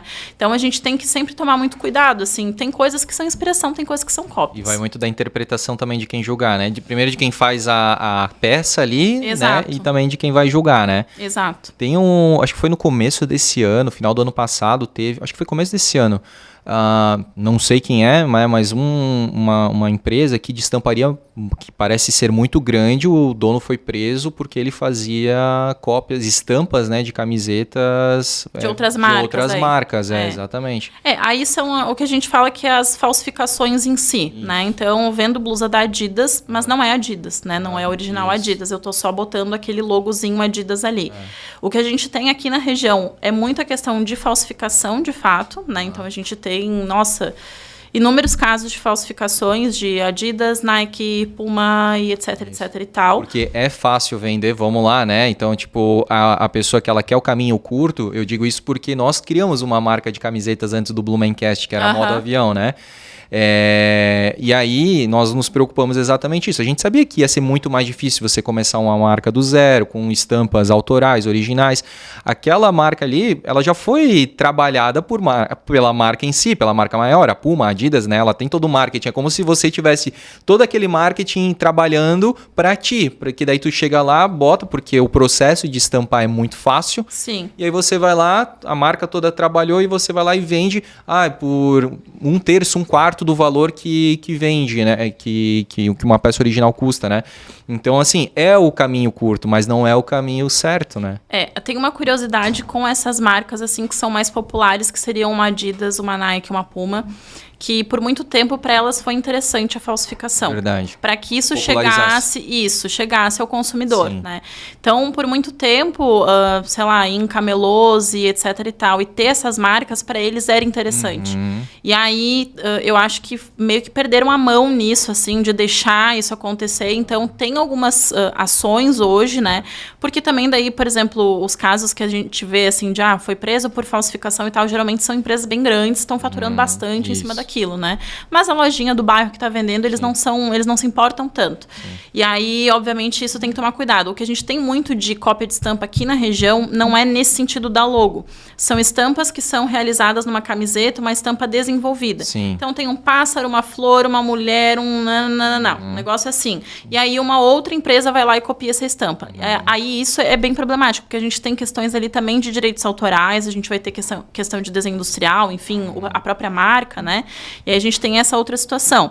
E aí, com essa questão ali das falsificações, a gente também tem um mercado hoje o mercado que se interessa pela popularização e o mercado que não se interessa, que é um mercado, na moda que a gente fala, que é do alto luxo, né? Então, marcas de muita, assim, sei lá, uma bolsa vai custar 30 mil reais. Elas não se interessam e elas, inclusive, odeiam que tenha falsificação daquilo ali. Exatamente, porque ela não quer que qualquer um use sua acesso, marca. Né? Exatamente, tipo assim, então extremamente exclusivo. Vou ter uma bolsa X, né? Eles querem que aquela bolsa, inclusive são numeradas as bolsas, né? Tem numeração. Tem todo um rastreio. Então, eu quero saber se é falsificado ou não. Eu entro no site oficial da marca, eu vou pegar o númerozinho da minha bolsa é de número tal. Tá ali, Bárbara, né? Proprietária da bolsa. É um bem mesmo, assim. Sim. Mas aí são várias questões dentro da propriedade intelectual que a gente sempre estuda, né? Seja essas que querem falsificações, entre aspas, né? Que tapam o olho para que aconteçam, as que não querem de jeito nenhum, e as outras que têm essas coisas de cópias, assim, principalmente de estampas, né? Estampa é uma questão bem latente, assim, ali dentro. A gente tem um caso até aqui em Blumenau, e quem contou esse caso foi a Joyce, porque ela já trabalhou lá, que era o caso da Dudalina. A Dudalina também não deixava falsificar, e quando ela pegava, diz a Joyce, que digamos assim, tu tá usando uma Dudalina falsificada. A pessoa, ela comprava aquela camisa, né? Ela é a representante da Dudalina, né? Ela comprava aquela camisa para que aquela pessoa não usasse mais, né? E aí ela tentava saber quem que originou aquela venda e tudo mais, né? Então a Dudalina fazia um trabalho bem forte. Nas lojas? É isso aí. Aí a pessoa podia comprar, pegar a nota e levar na Dudalina, que a Dudalina... Isso aí, ó. Então, porque não pegou no teu microfone, Joyce. Então, quando nas lojas, a pessoa pegava a nota fiscal daquela loja que vendeu falsificada e levava na Dudalina, recebia o valor e aí processava a loja. Nossa, e daí já pegava o peixe. Disso. É isso aí. Então aí, ó. É um trabalho, assim, que todo mundo fala, é um trabalho difícil, né? A Dudalina tinha condições de fazer isso, mas quantas empresas não têm? Às vezes tu vai gastar mais com isso do que com a tua produção em si, né? Exato. Ou marketing e tal. Exato. É muito foda. Então, é difícil, assim, infelizmente tem pessoas de má fé em tudo que é ramo, né? Tu falou também de uma questão que eu também, assim, acho interessante, que é a questão acho que é patente que fala, assim, quando tu cria um produto novo, tem um tempo, né, que a empresa tem uma exclusividade, né, em cima daquilo. Como é que é isso? Sim, a gente vai ter modelo de utilidade, a gente vai ter invenção por si só. Então, a gente vai ter tempos, 15, 20 anos, salvo engano, de exclusividade. A patente, ela vai contramão do que o mercado geralmente prega, né? Que é assim, tu criou uma coisa aqui, o outro criou lá, é livre mercado, vamos todo mundo vender. A patente faz o caminho inverso justamente para para contemplar uma invenção. Então, poxa, você está trazendo algo muito novo para o mercado, por 15 ou 20 anos, aí depende ali da modalidade, você vai explorar comercialmente, só você vai poder fazer aquilo. Então, a gente tem muitos medicamentos, né? Então, quem consegue um medicamento e patentear, ganha muito dinheiro naqueles primeiros anos, ali dependendo do medicamento que ele é patenteado. Tem muitas questões industriais, né? Seja, enfim, uma máquina nova, seja um produto novo ali, maquinário, enfim, de exploração única durante esse tempo, assim. E aí tem empresas que fazem a vida delas, inclusive, nesse período, né? Que aí elas têm aquela exclusividade, elas conseguem bombar. É que nem eu falei, tu nunca sabe se vai ser um sucesso ou não vai emplacar. Mas, às vezes, é esse teu produto, é esse teu medicamento, é essa máquina ali que tu desenvolveu, que vai fazer com que a tua empresa dê o boom, e aí a tua exclusividade de produção daquilo ali também é o que vai te fazer, às vezes, crescer no mercado. E tu falou dos medicamentos, por isso, então, que depois vem os genéricos. Porque Exato, que daí mesmo cai em domínio público. E aí qualquer outra laboratório pode acesso. fazer. Aí, por isso que existem os genéricos, né? Então, quando é um medicamento feito pela empresa que desenvolveu aquela tecnologia, é o nome do medicamento. E aí, os genéricos são, depois de certo tempo, cai em domínio público aquela patente ali. As pessoas, né, os concorrentes têm acesso ao que é, como é que é feito o produto, a fórmula. E aí, fazem também nas suas fábricas, enfim, fábricas não, né? Seus laboratórios. Sim. E falando em fórmula, existem fórmulas patenteadas? Não. Não existe. Cálculos matemáticos, fórmulas por si só não são patenteáveis, né? Então, mas tipo assim, que nem todo mundo fala da fórmula da Coca. Fórmula da Coca não seria patenteada por ser uma fórmula. Eles poderiam tentar patentear outras coisas ali. O que eles utilizam daí é segredo industrial. E aí? Isso não tem nada a ver com registro de propriedade intelectual, ou tem? É proteção da propriedade intelectual, só que é de outra forma, né? Aquela fórmula da Coca-Cola ali é segredo industrial, é passado de certa forma, então quem tem acesso vai assinar contrato, tem confidencialidade, tem isso, tem aquilo, e isso pode ser registrado no INPI como um contrato também. Mas geralmente as pessoas não fazem isso, tá? Elas vão se utilizando mesmo desse segredo industrial entre os envolvidos ali para que isso não vaze, né? E nunca vazou mesmo, tu acha? Olha, impressionante, né? Como um negócio tão popular que existem N plantas industriais, né? De refrigerante, a gente pode falar de qualquer outras coisas assim que tu sabe que, cara, o sabor daquele negócio é específico daquele negócio, é único e nunca ninguém conseguiu fazer igual mesmo, assim. Eu acredito que até pode ter tentado vazar alguma coisa, mas aí eu acho que a base daquela fórmula deles ali, eu acho que é um segredo a 7 chaves mesmo. E aí, quem tem acesso àquilo ali deve ser um contrato bem amarrando a vida inteira da pessoa, sabe? Então, acho que ninguém ousa muito. E outra, eu acho que deve ganhar um bom dinheiro para estar caladinho ali com a Coca-Cola. Cara, impressionante. Tem tanta coisa, né, que a gente realmente... né, já falou aqui de direitos autorais, né, as marcas. Uma coisa que eu ainda queria voltar no assunto das camisetas e tal, né? Quando existem aqueles fabricantes, né, de estampa e tal, de camisetas, assim, que às vezes até quer dar uma zoada com a marca e tal, né? Em vez de ser Adidas, bota Ardidas, né? E aí bota uma pimentinha e tal. Aquilo ali é outra coisa ou também pode ser... Em tese não pode também, né? Não Porque pode. Provavelmente... remete à marca principal. Exato. Então, a gente vai estar falando de novo de uma cópia de conjunto de imagem, né? Vai estar uma logo ali da Adidas, vai estar escrito Adidas, né? Existe muito isso. Então, não pode. Aí vai também da marca saber, a marca querer barrar, ou a marca achar engraçadinho, vai pro público isso aí a gente continua com o nosso aqui, né? Entendi. É muito estratégia, né? A questão de marcas, enfim... a propriedade industrial como um todo, mas marcas principalmente é muita estratégia, né? E aí essas questões assim acabam, às vezes, uma Adidas é muito grande, às vezes, pra estar vendo o seu Zé ali fazer o Adidas, né? Então, às vezes, acaba passando, assim. Pô, tinha mais uma coisa também que eu queria perguntar que eu achei. Agora eu não vou. Tens alguns casos. Meu Deus, acabou de sair agora. Tens alguns casos assim pra. Lembrei de novo. Vai. Agora peguei. Vamos. Tu já estudou o caso ali? Tu conhece o caso da menina que fez o certinho da Nike?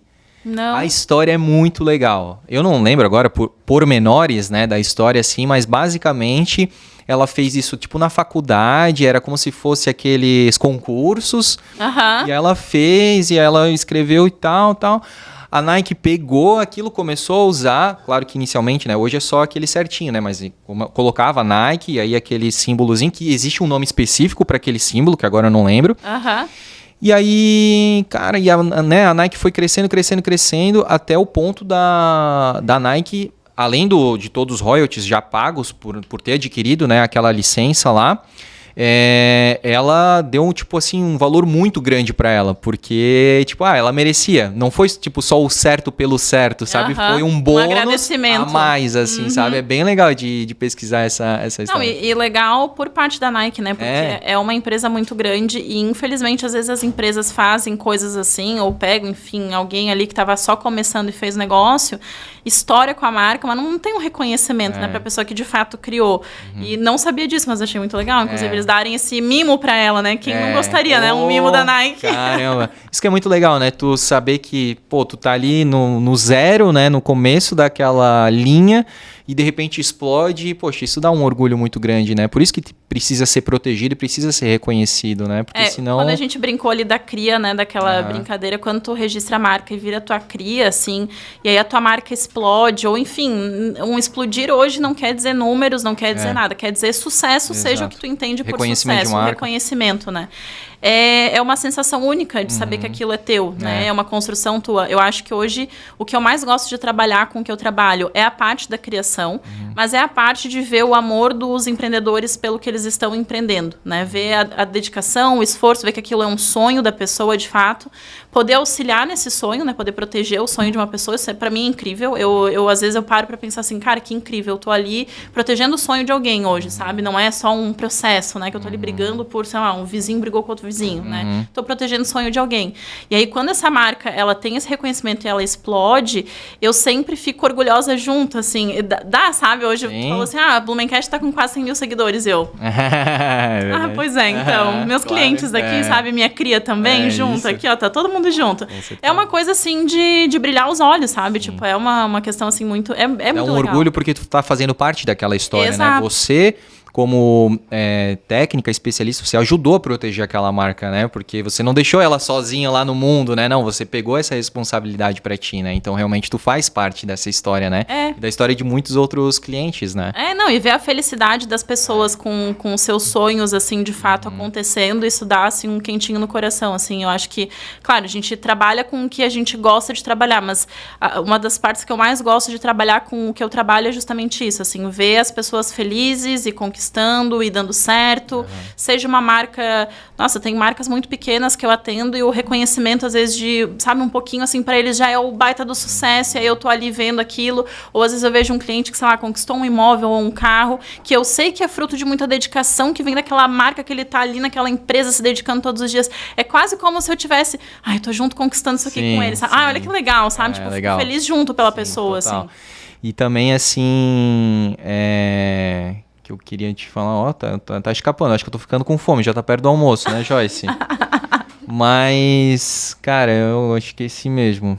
Mas eu queria te falar, eu ainda queria ir pro lado, pra gente, né, já estamos quase finalizando aqui, mas eu queria te perguntar da tua parte empreendedora também, né? A gente falou bastante das partes técnicas, curiosas aqui também, mas é muito legal porque eu trago muitos convidados aqui, eles são extremamente excepcionais no que fazem, mas quando eles vão para a internet tem uma barreira, que é a comunicação, né? Sim. E tu é muito desenvolta na rede social. Isso é muito legal, porque parece que a gente acaba só vendo pessoas longe, lá de São Paulo sabe fazer, do Rio de Janeiro sabe fazer, mas chega aqui em Blumenau, Santa Catarina, todo mundo tem vergonha de aparecer, todo mundo tem medo do que os outros vão falar, e tu coloca a cara na tela mesmo, assim, tu fala, né? Sempre foi assim? Tu desenvolveu isso? Como é que... Eu sei que tu já era faladeira, tu já falou que tu era faladeira. Sempre fui faladeira, mas eu sempre fui, assim, envergonhada com esse negócio de redes sociais. Em algum momento até eu quero fazer um post do primeiro story que eu postei falando no Instagram pra agora, assim, porque as pessoas, às vezes, elas me procuram e falam assim, nossa, tu fala super bem, parece que tu já nasceu falando assim. Eu disse, não. Foi um caminho, mas, assim, primeiro eu entendi que eu não queria trabalhar com o direito da forma do juridiquês, né, que até vocês comentaram, assim, já algumas vezes, né, de, tu passa informação, a gente consegue compreender porque tu não usa o juridiquês. Eu acho que se tu é um bom profissional, tu consegue passar a informação sem falar juridiquês.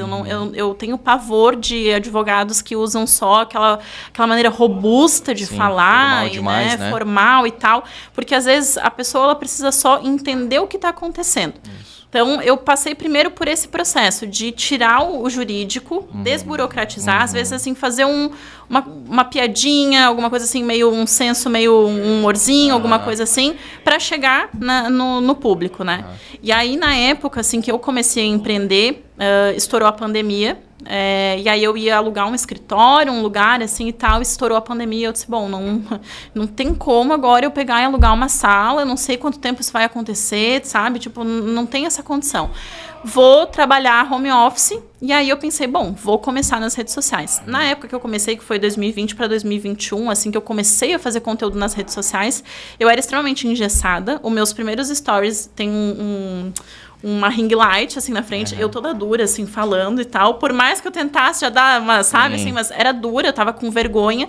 Porque eu lembro que, na época, eu não via advogados aqui de Blumenau fazer conteúdo para as redes sociais. E aí eu tinha visto 1 ou 2, assim, do Rio de Janeiro, de São Paulo, fazendo, mas estava começando, a galera ainda indo para rede social. E aí eu lembro, assim, de pensar assim, nossa, o que será que o fulano que estudou comigo no ensino médio vai pensar? E a minha ex-chefe e tal vai pensar tal coisa, sabe? Eu tinha muito isso, assim, de, nossa, vou virar uma chacota. Medo do julgamento. Exato. Mas, ao mesmo tempo, precisava pagar boleto, como todo mundo, né? Eu disse, bom, vou para as redes sociais, vou fazer esse trabalho. Eu queria também que as pessoas entendessem com o que eu trabalhava. E aí eu comecei. E aí a prática leva, né, a evolução. Não perfeição, porque eu não sou perfeita, mas a evolução. Fui evoluindo, assim. E aí eu lembro que depois de, sei lá, uns 2, 3 meses fazendo conteúdos e tal, assim, ali pra internet... 2 dessas pessoas que eu fiquei com medo de ser uma chacota, assim, mandaram mensagem falando, nossa, Bárbara, que legal que tu tá fazendo e tal, que conteúdo massa. Hoje, uma das minhas ex-chefes faz conteúdo para as redes sociais também, assim. Aí eu vejo que, na época, eu comecei a fazer conteúdos e... eu recebi ligações e WhatsApp, assim, de colegas advogados perguntando como é que eu fazia, que eles queriam fazer também. Eles queriam ir para as redes sociais, eles queriam saber como se comunicar. E aí eu dei algumas mentorias já, assim, gratuitas, assim, para as pessoas de, faz assim, faz assado. Eu sempre falo, eu não sei, eu fui descobrindo, né, fui vendo como é que dava para fazer e fui fazendo. Hoje eu tenho um nível, assim, um pouco menor de rede social por conta da reta final do mestrado. Tomara a Deus que eu finalize agora esse mês que está chegando, não aguento mais. Mas o intuito é voltar com tudo para as redes sociais, assim, porque é uma parte do meu trabalho da comunicação e das vendas que eu gosto muito, que é estar ali falando e explicando as coisas. Então, eu não tinha uma desenvoltura antes. Eu tive um pouco de desenvoltura, eu não sei se vocês me conhecem dessa época. Antes de empreender com a cria intelectual, eu tinha um hobby que era ir nos lugares gastronômicos aqui de Blumenau e postar nas redes sociais. E aí eu tinha um Instagram que teve quase 10 mil seguidores na época, assim, que foi um boom, assim, eu fiquei até assustada, que era o Sabores Blumenau. E aí eu fazia review de restaurantes e tal, e aí comecei a ser chamada aqui, ali, lá. E aí na época eu só fazia post, assim, textinho escrito, né? Foto e texto. E texto. E começou como um hobby, porque às vezes eu queria ir num lugar e eu não sabia o preço, se tinha estacionamento, se não tinha, que hoje é o trabalho que vocês fazem muito bem feito. E aí eu comecei nos lugares, só que precisava gravar stories às vezes para as pessoas entenderem o que eu estava fazendo. E aí eu comecei ali também a treinar essa desenvoltura. Então, quando eu crio a cria intelectual, eu tô com um pouquinho dessa desenvoltura. Mas aí depois, para aparecer na câmera, assim, foi uma travada e uma destravada meio grande, assim. E aí depois vai fluindo, né? Depois que a gente descobre que as pessoas elas não estão tão, assim, se importando com a nossa vida e tá cada um cuidando do seu, a gente vai, mete a cara e vai fazer o negócio. Cara, Perfeito. Então a gente realmente consegue perceber que isso só muda de endereço, porque foi exatamente a mesma coisa, foi esse passo a passo, foi mete a cara mesmo. Também foi no início, foi medo de julgamento, de virar chacota, que eu costumo dizer, né? Geralmente, ainda mais um homem, né? Porque assim, as mulheres, as blogueiras, né? E tal. Aí um homem falando isso, então já tem um pouco mais de peso. Mas realmente, assim, a gente não lembra assim, de ter recebido nenhum tipo de julgamento, assim, e é isso, as pessoas vão percebendo que aquilo ali vai sendo consolidado. Se elas tinham alguma dúvida de alguma piadinha, alguma coisa, elas já engoliram isso, né, e já viram que é sucesso, né? Exato. Mas eu acho que isso também é legal para quem tá acompanhando a gente, assistindo, assim, de que se tá pensando, né, em empreender, ou se já tá empreendendo, mas falta ainda aquele empurrãozinho, porque a gente ouve muito, né, mas como é que vocês começaram, como é que vocês fizeram, como é que vocês fazem e tal, não, porque eu tenho medo de aparecer e tal. Gente, se até a Joyce já tá aparecendo totalmente desenvolta, né, nos nossos stories, ela tá fazendo mais ou menos. Não, a Joyce tá muito desenvolta. Eu acompanhei as primeiras vezes que ela começou a postar pra agora. Nossa, tá muito bem. Olha, mais um feedback positivo. E é isso, gente. Todo mundo pode, mas realmente é com muita prática. Não existe esse negócio, sou tímida, né, ou extrovertida, introvertida e tal. Claro que isso é o seu modo de ser, mas isso não quer dizer que você não pode moldar o seu estilo de comunicação. Você não precisa ser aquela pessoa elétrica. Eu não sou essa pessoa elétrica nas redes sociais, nos stories, entende? Eu aprendi a me comunicar com o nosso público da forma com que eu me sinto mais confortável. Confesso que no início eu achava que eu tinha que ser uma pessoa mais imperativa e tal, e aquilo me tirava muita energia, porque não era eu. Não era você, exato. Aí, cara, eu fui. Hoje não, hoje é do jeito que eu faço, as pessoas entendem, elas engajam com a gente, porque aquele é o André que aparece, né? Que tá aqui, que tá em casa. E eu lembro que quando os meus colegas advogados e advogadas me ligavam pedindo, eu sempre falava, seja você. Sabe, tu quer ir para as redes sociais, seja você. Se tu trabalha com direito tributário, que é uma pegada muito séria, geralmente são grandes empresas e tal, tu tem que ter uma abordagem diferente. Não é a abordagem da Cria Intelectual, não é a abordagem da Bárbara. Mas a maneira que tu vai falar tem que ser a maneira que tu vai se sentir confortável falando. Eu não me sinto confortável comunicando para o meu público, comunicando para os meus clientes de uma forma do juridiquês. Porque os meus clientes, a maioria são pessoas jovens, né, de, sei lá, 20 a 40 anos, aí, 45 anos, né, que para mim são pessoas jovens e estão super ativas no mercado, não que os demais não, mas esse é o meu maior público hoje. Não pode abraçar o mundo, né? Então... Não dá, exato. Então, é o meu maior público, não tem como eu falar um juridiquês, não tem como eu não estar, às vezes, por dentro de um meme que está acontecendo, tem que estar por dentro de um Big Brother que está acontecendo, tem que estar por dentro das coisas assim. Então, e é a maneira que eu me sinto confortável. Acho que é isso, assim, eu fui entendendo como é que eu me sentia confortável. Eu sou uma pessoa que tem bastante senso de humor, assim, no dia a dia. Então, os meus posts, eles tem alguma pitadinha de senso de humor de vez em quando, tem alguma brincadeirinha. Às vezes eu apareço nos stories, todo mundo fala que eu sou muito séria. Eu sou séria, mas ao mesmo tempo eu faço umas brincadeirinhas de vez em quando. Tenho tempo de dar aquela, sabe, aquele temperinho, assim. Então eu fui fazendo, mas é a maneira que eu sou fora de um story, eu sou ali também fazendo aquilo ali. E aí eu acho que saber como se portar exatamente como tu comentou, assim, tu é homem e tal, vai fazer, às vezes tu acha que tem que ser, sei lá, mais palhaço, né, mais um humorista e tal. Não, tu tem que ser o André, né, e aí eu acho que é isso que cativa as pessoas, assim. Que me torna único, né? Te torna único, exato. E pode ter certeza, eu trabalho com propriedade intelectual. Vão tentar copiar o André, vão tentar copiar a Bárbara, a Joyce. Não consegue, porque as pessoas são únicas, entendeu? Exatamente. Então, cada um tem que ter o seu caminho. O fato de ser tímido e, né, enfim, e não, às vezes não ter uma desenvoltura, começa a fazer. Eu acompanhei muitos colegas profissionais aí do direito que começaram muito mais travados do que eu era, e hoje em dia estão super bem, assim, super desenvoltos, abrem story, vão falando e tal. E eram pessoas que tinham muito medo e tinham, né, porque o direito, ele é muito sério em si, né, ele é muito...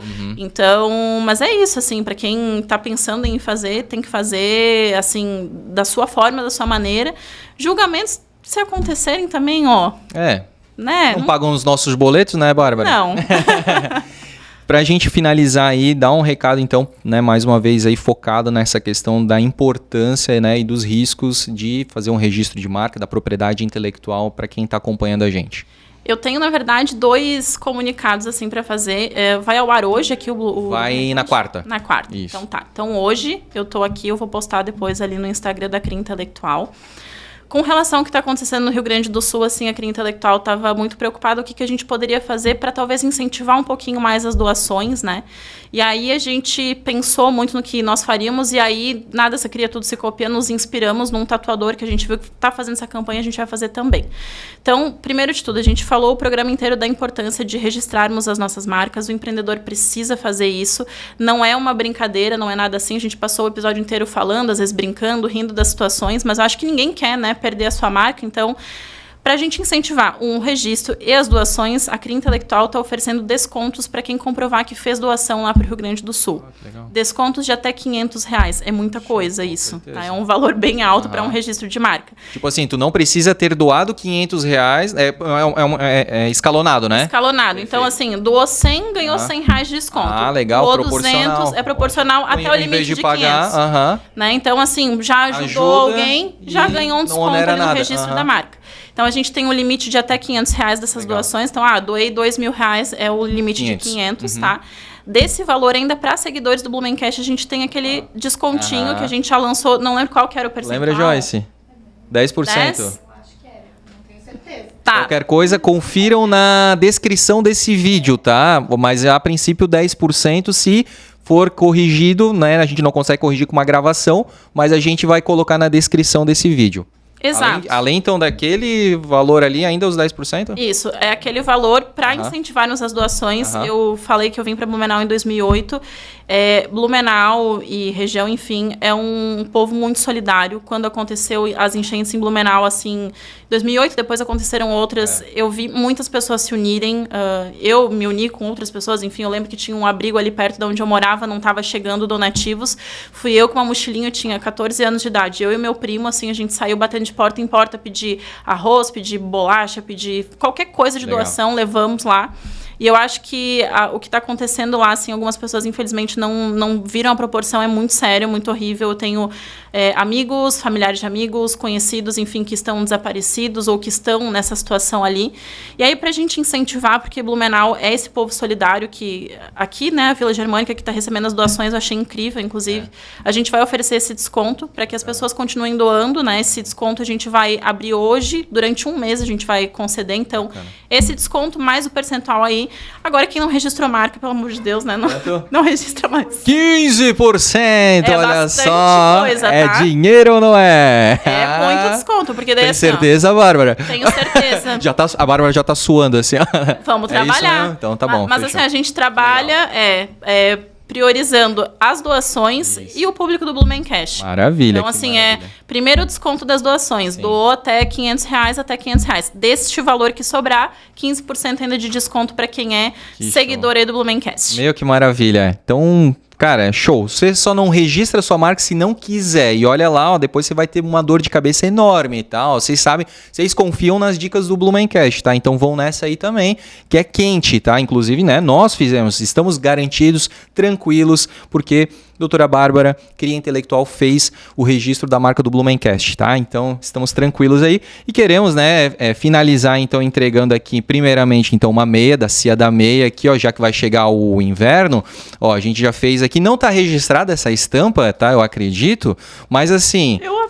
Então, aí, ó, viu? Ó, tem um monte de elementos legais aí, ó, da cidade, tem a câmera, tem a ponte de ferro, enfim. Eu toda séria, dei recebendo a meia, eu amei! Aí, ó, viu? Eu amei, obrigada! E também um boné aqui do Blumencast com a personalização do nome da Bárbara Carvalho. Olha só que legal. E, inclusive, eu gosto sempre de frisar aqui pro pessoal que tá acompanhando a gente que o boné masculino, ele é de nylon e o boné feminino, ele é de camurça, tá? Ele é camurceado aqui. Então, se você também quer fazer, pedir, né? Eu quero fazer da minha empresa, do meu grupo de amigos, enfim, a partir de uma peça, a NZ Caps personaliza para você, tá? Então, a gente personalizou aqui e ela está recebendo aqui, ó, o boné do Blumencast, já que ela é uma das maiores fãs do Blumencast, agora ela tá completinha, ó, de meia e boné, dos pés à cabeça. Eu nunca tinha pensado nisso, Joyce. Dos pés à cabeça ela tá de Blumencast. Com certeza eu vou treinar com meu boné e minha meia nova. Vocês vão ver, eu vou postar um storyzinho marca a gente vai repostar com certeza. Doutora Bárbara, muito obrigado. Eu acho que foi muito legal, foi um bate-papo. Com certeza a gente ficaria aqui muito mais tempo aqui conversando, porque eu gosto muito, eu gosto do marketing, eu gosto desse negócio de logotipo e tal, de marca, e tu trouxe, realmente tu comprovou que, primeiro, tu entende muito disso, depois que tu estás antenada, porque eu trouxe várias situações aqui que tu estavas antenada, e de uma maneira leve, né, que eu já falei também, então uma pegada jovem, eu acho que é importante, né, existem profissões que são, digamos assim, mais tradicionais, e você, assim como outros colegas, estão fazendo com que fique mais joviais essas profissões, né? O direito tem muito essa coisa mais sisuda. Isso. Tu tá conseguindo quebrar isso através, primeiro, de quem você é, né? Aqui no pessoal, mas também através das tuas redes sociais, tá? Então, te parabenizo. Quero fazer torcida para que você passe, que dê tudo certo aí no seu mestrado, que eu sei que não é fácil, né? E mais uma vez te agradecer por ter feito, né, esse registro com o Blumencast, pela parceria. É muito legal ter você como parceira do Blumencast, né? E quero só pedir, reforçar que tu digas o teu Instagram, tanto o teu quanto o da Cria ali, ou só da Cria, enfim, para que as pessoas possam passar a te seguir, né? Sim, eu compartilho, né, eu dei um pause, assim, um pouquinho aí nas redes sociais, estou voltando, provavelmente na próxima semana já tem alguns conteúdos que já estão gravados, então agora só está na fase de edição pra gente postar ali. O meu perfil é Bárbara Carvalho, advogada, e o da Cria Intelectual, @Cria Intelectual, mas achando um já acho outro, os dois estão linkados ali, não tem erro, tá? Perfeito. Tô sempre ali postando. Se eu não tô aparecendo, tem sempre alguma coisa ali que eu tô postando de propriedade intelectual, seja uma coisa, às vezes, aqui do Brasil que tá inflamada, não tá, enfim, tô sempre postando ali. E gostaria de agradecer o convite e, além do convite, agradecer também a confiança de vocês. Foram 2 registros de marca aqui do Blumencast, para quem não sabe, não 1, mas 2, então eles realmente estavam super antenados e preocupados, como tudo que o Blumencast faz. Eu acompanho, sou fã mesmo, admito. Então, queria agradecer a confiança e a nossa parceria e pedir para que todo mundo também, né, prestigie o Blumencast. É um canal, assim, eu ia dizer só, não é um podcast, não é um Instagram, mas é um canal de informações e de notícias e de cultura e de tradição de Blumenau confiável. Eu já falei algumas vezes aqui também da questão autoral, eles estão sempre muito preocupados com o que eles estão noticiando ali, trazendo pra gente. Então é isso, muito obrigada, foi um prazer estar aqui com vocês. Tamo junto, então é isso. Muito obrigado também para você que nos acompanhou, que nos assistiu. Tenho certeza que você se divertiu com a gente também através desses vários cases que a gente trouxe aqui para a nossa roda de conversa, que a gente botou na mesa. E vou pedir para você mais uma vez se inscrever também, né, no nosso canal. Episódios, no mínimo um episódio aí inédito por semana, trazendo pessoas que fizeram ou que fazem parte da história de Blumenau, que deixam a nossa cidade ainda mais competitiva, ainda mais moderna, ainda mais inovadora, ainda mais forte, certo? Sou André Cantoni, fiquem todos com Deus e até o próximo episódio. Grande abraço e tchau!